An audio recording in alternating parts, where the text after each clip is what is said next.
Welcome back to the third grade FOSS Kit Physics of Sound. My name is Ashley McKenzie and I'm going to be going over how to use Investigation 2 Good Vibrations. The student learning outcomes for Investigation 2 are that students will be able to observe that sounds originate from vibrations. They'll compare various pitches and relate pitch of a sound to the physical properties of the sound source.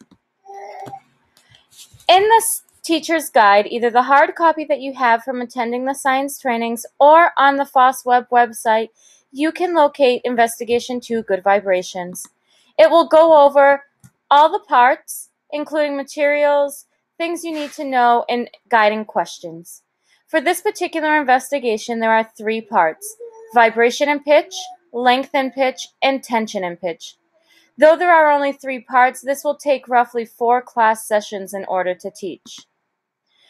For part 1, vibration and pitch, you will need to have prepared the door fiddle. Make sure you pull that rope as tight as possible. If it's not pulled, you're not going to be able to see the vibrations of the rope. You're going to need the tone generator, and you're going to need either sand or some type of small bean to place on the speaker of the tone generator. So make sure you secure those ahead of time as well. Small gravel also works. You'll also need to have the tongue depressors ready to go and give the students very detailed instructions on how to use these. I find that my students like to break them if I don't. So I started a new rule that if they break their tongue depressor, they will not get another and they won't be able to investigate this. So since saying that, I rarely have them break. The main idea is they need to find out the faster that the frequency is, the higher the pitch, and in that case, the slower the frequency, the lower the pitch.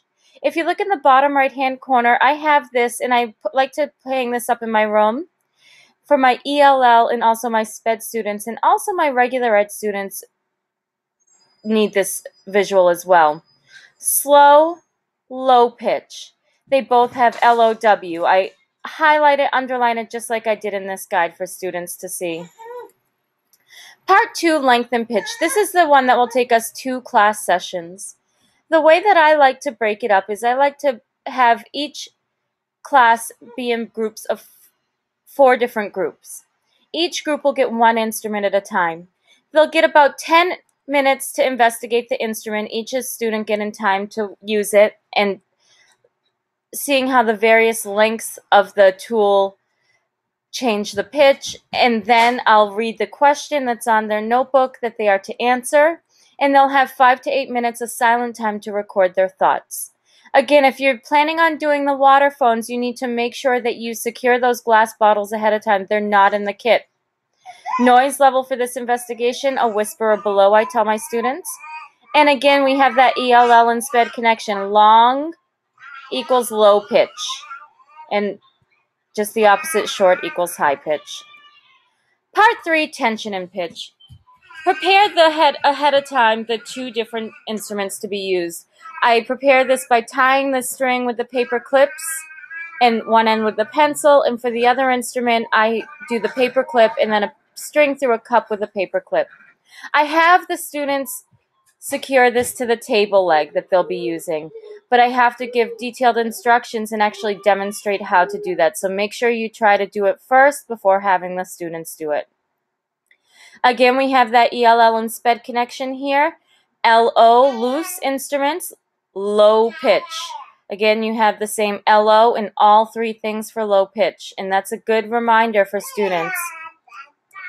There is a built-in assessment opportunity in this investigation. So I use this at the end of Investigation 2, and it's response sheet, good vibrations. And what I do before I move on to Investigation 3, I read over their answers and I make sure there's no major misconceptions. If there are, I'm sure to address them before moving on.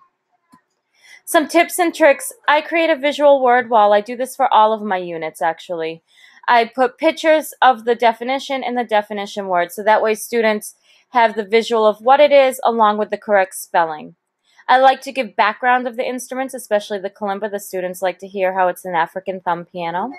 I demonstrate how to use the instruments properly, and I visit each table with those student learning objectives in mind during the investigations and ask them guiding questions to make sure they're staying on task. Also, at the end of this investigation, you should complete the closed reading and the text-dependent questions. I talked about this in the overview for the entire unit, but I also included the embedded link so you can watch the video on where to get it.